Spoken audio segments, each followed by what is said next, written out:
നമുക്കിന്നൊരു അടിപൊളി മുളകിട്ട് മീൻകറി ഉണ്ടാക്കിയാലോ?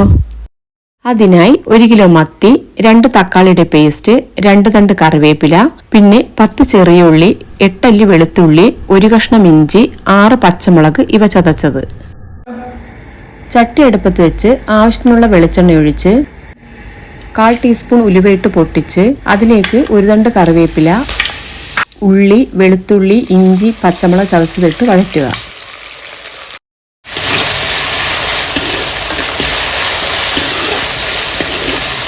ഇതിൽ കുറച്ച് ഉപ്പിട്ട് 1/2 ടേബിൾ സ്പൂൺ മഞ്ഞൾപ്പൊടി, 2.5 ടേബിൾ സ്പൂൺ മുളക് പൊടി ചേർത്ത് വഴറ്റുക.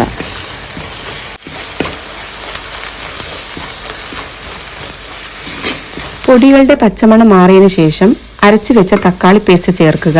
ഇത് എണ്ണ തെളിയുന്നത് വരെ വഴറ്റുക.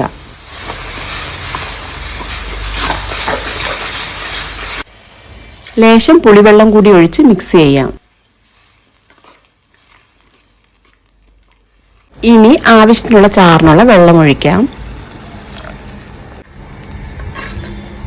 ഈ സമയത്ത് ആവശ്യമുണ്ടെങ്കിൽ ലേശം ഉപ്പ് ചേർക്കുക. ഞാനിവിടെ കുറച്ച് ഉപ്പ് ചേർക്കുന്നുണ്ട്. എന്നിട്ട് തിളയ്ക്കുന്നതുവരെ മൂടി വെക്കുക. കറി തിളച്ചതിന് ശേഷം മീൻ കഷ്ണങ്ങൾ ഇട്ട് കൊടുക്കാം.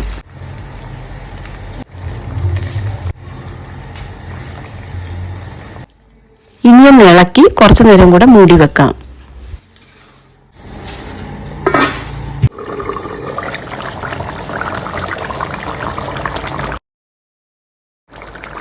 മീൻ കഷ്ണങ്ങൾ വെന്തതിന് ശേഷം പച്ച വെളിച്ചെണ്ണ ഒഴിച്ച് കറിവേപ്പിലയിട്ട് മൂടി വെക്കാം.